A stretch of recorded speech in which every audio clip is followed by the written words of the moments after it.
Bom dia com alegria. Eu cumprimento você que está me ouvindo com a graça e com a paz do nosso Senhor Jesus Cristo. Amém? Amém. Irmãos, a palavra que eu trago para a gente hoje está em Tiago 5,16, essa é a palavra base, 5,16, no segundo parágrafo, vamos dizer assim, de Tiago, que diz que quando o justo ora, a sua oração move a mão de Deus. Em outras traduções diz apenas, a oração de um justo é poderosa e eficaz. A oração de um justo é poderosa e eficaz.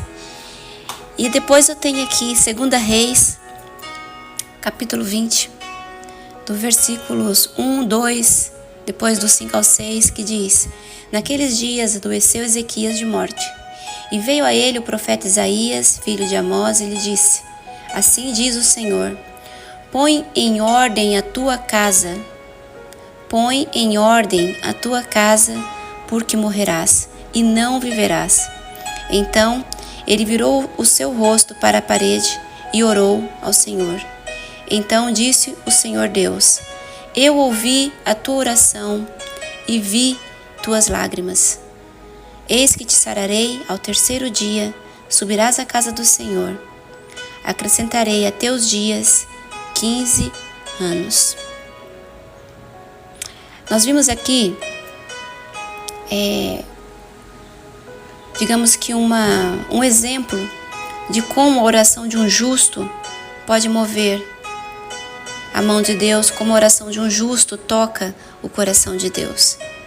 E a palavra justo quer dizer íntegro, sabe? Uma pessoa fiel, leal, que busca ter uma vida reta, que busca ter uma vida irrepreensível.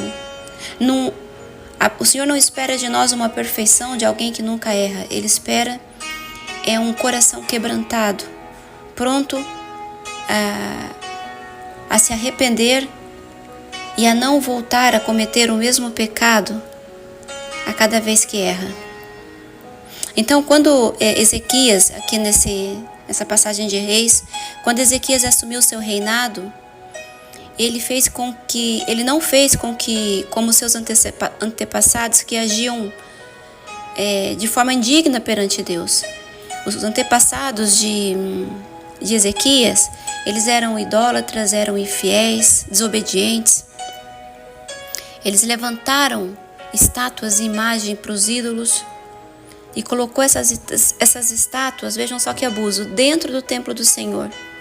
Eles acabaram com o culto santo ao nosso Deus.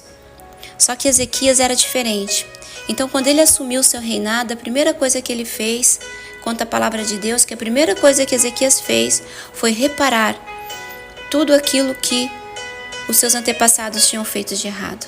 A primeira coisa que ele fez foi reparar, restaurar a casa de Deus. Ele derrubou tudo quanto era estátuas aos ídolos, tirou de lá tudo que era, tudo que escandalizava, tudo que feria o caráter de Deus e restaurou, assim, o verdadeiro culto santo e digno do nosso Deus. Então a palavra de Deus diz que Ezequias fez o que era reto ao Senhor, assim como fez Davi, seu pai. Ele confiou no Senhor de maneira que depois dele não houve ninguém semelhante a ele. E dentre todos os reinos de Judá, Ezequias ele se agarrou a Deus e não deixou de seguir a Deus. Ele guardou seus mandamentos, os mandamentos que ele havia dado a Moisés. E então Deus sempre foi com ele. E Deus fez com que ele prosperasse, independentemente do lugar onde ele estivesse, onde quer que ele fosse. Só que um dia, essa passagem que eu li, um dia o rei Ezequias ficou doente e recebeu uma notícia vindo da parte do próprio Deus, através do profeta Isaías, de que ele ia morrer. E então ele chorou muito, porque ele não queria morrer naquele momento. Ele queria mais uns anos de vida nessa terra. Então ele orou ao Senhor, apelando pela justiça. E ele diz em 2 Reis 20, 2 ao 3, ele diz assim: Senhor, lembra Lembra, Senhor, que eu andei diante de Ti com retidão, com fidelidade, com integridade de coração e fiz o que era reto aos Seus olhos. E o texto diz que o profeta Isaías ainda não tinha saído do pátio do palácio quando Deus imediatamente respondeu e falou com ele. E disse para Isaías: volta e diz a Ezequias que eu ouvi a tua oração, que eu vi as tuas lágrimas e que eu o curarei. Acrescentarei a ele mais 15 anos, eu o livrarei do rei da Síria. Aleluia. Vejam como quando nós temos um coração reto, quando nós temos a nossa casa em ordem, quando nós temos autoridade para pedir ao Senhor, vejam como a resposta do Senhor é imediata. Veja como o Senhor não estende o sofrimento de um filho quando este filho age de forma reta perante ele. Ezequias, ele tinha compromisso com Deus. Ele não era perfeito, mas ele tinha compromisso, ele tinha posicionamento com Deus. E isso fez toda a diferença na resposta que veio da parte do Senhor. Um homem, quando é justo, ele tem crédito com Deus. Então, quando ele ora, a sua oração tem acesso direto ao coração de Deus. Provérbios 15:8 diz que o Senhor detesta, usa mesmo essa palavra, detesta as ofertas e sacrifícios dos ímpios, mas a oração dos justos é o seu contentamento. Ou seja, de nada adianta você de ser dizimista, fazer grandes ofertas, de nada adianta você tentar comprar ou limpar o seu pecado com ofertas e sacrifícios ao Senhor. De nada adianta você fazer 50 dias, 1 mês, 2 meses de jejum, se você não tem a sua casa em ordem, se você não tem um arrependimento verdadeiro das coisas menos boas que você fez perante o Senhor, se você não tem uma mudança de atitude. Porque a oração dos justos, e vou voltar a lembrar, o ser justo é ser reto perante o Senhor. A oração dos justos é o verdadeiro contentamento do coração do Senhor. As ofertas, os dízimos, até mesmo o jejum, fazem parte de um pacote de sacrifícios e de mandamentos aos quais nós temos que obedecer. Mas Deus não quer que a gente faça as coisas porque somos obrigados ou porque é um mandamento. Ele quer que nós façamos as coisas por amor a Ele. E quando nós o amamos verdadeiramente, nós nos arrependemos das coisas que nós fazemos. Nós nos arrependemos verdadeiramente. E quando nós nos arrependemos, a nossa oração perante Deus se torna justa. E Ele responde. Então, um outro exemplo que eu vi aqui de vida íntegra e retidão, e que levava a que Deus ouvisse as orações, é Daniel. Daniel foi um homem justo e fiel a Deus. Ele orava constantemente a Deus. E da mesma forma que Ezequias, Daniel também passou por uma grande provação. Talvez neste momento você esteja passando por uma provação. Eu estou passando por uma grande provação neste momento. Aliás, os últimos tempos têm sido de grandes provações na minha vida. Mas se nós orarmos ao Senhor, Ele responderá, de alguma forma Ele responderá às nossas orações. Ele mandará o seu socorro. E no caso de Daniel, por causa da inveja dos companheiros de trabalho, ele caiu numa armadilha que eles fizeram para prejudicá-lo. E naquela altura eles criaram uma lei onde nenhuma pessoa poderia fazer pedido a nenhum deus durante 30 dias, mas somente ao rei Dário. Caso contrário, essa pessoa seria lançada na cova de leões. Mas Daniel não. Daniel não obedeceu essa lei como de costume e ele continuou orando a Deus por 3 vezes ao dia, como ele fazia. E por causa disso, ele acabou mesmo sendo lançado na cova de leões. Mas Daniel era um homem justo. E as orações de Daniel agradavam a Deus. Então ele orou ao Senhor, lembrando o Senhor da sua integridade, e o Senhor enviou um anjo que fechou a boca dos leões. Daniel passou a noite inteira com os leões ferozes e não foi atingido por nenhum deles, porque Deus era com Daniel. E eu te pergunto nessa manhã, Será que eu e você estamos num ponto de ter autoridade para fazer uma oração lembrando a Deus da nossa integridade?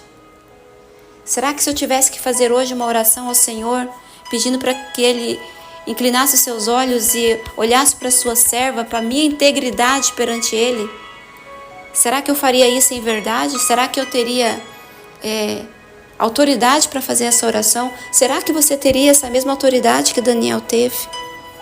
Eu não vou responder essa pergunta porque eu sei das minhas limitações e sei que você também deve saber da sua.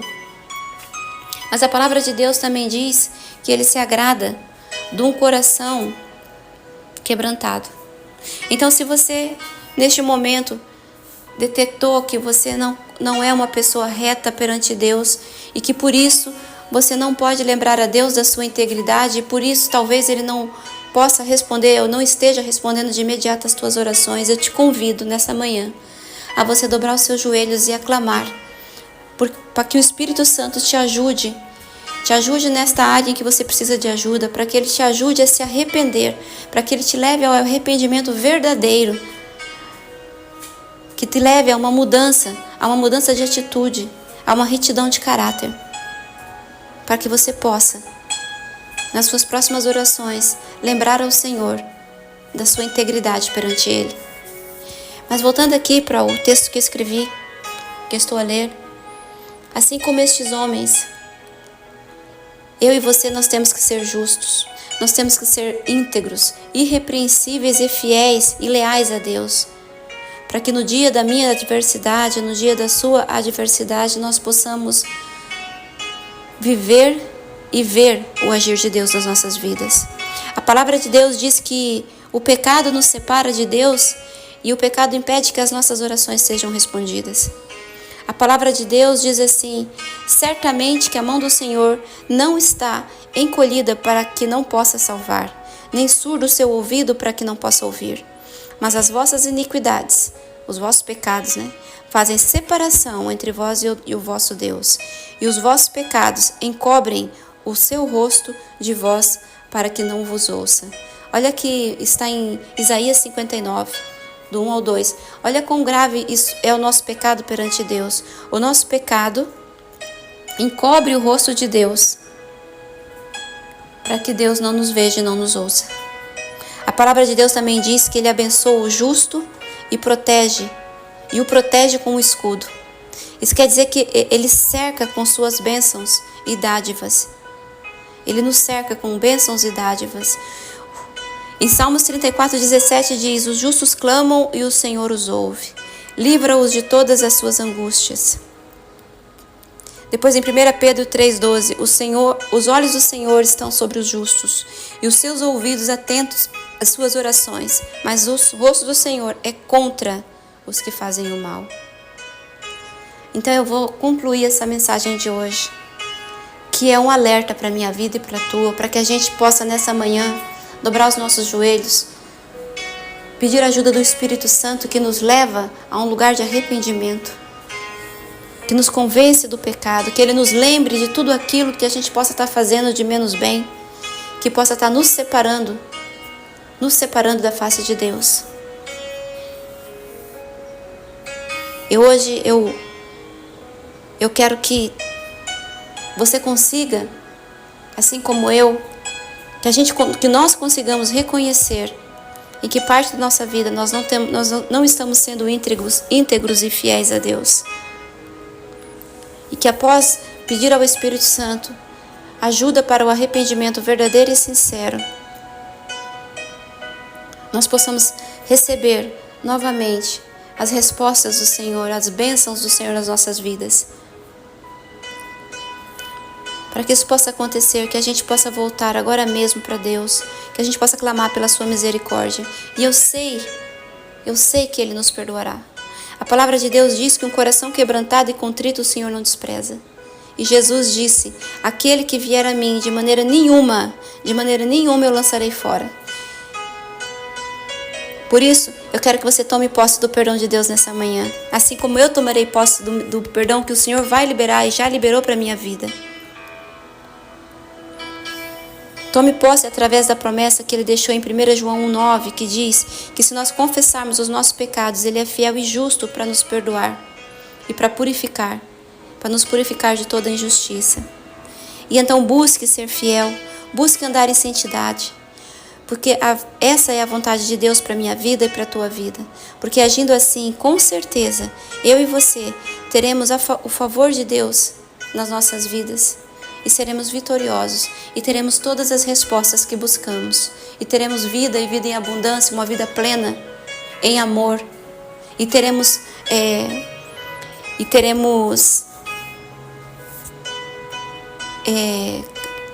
fugiu uma palavra, e teremos autoridade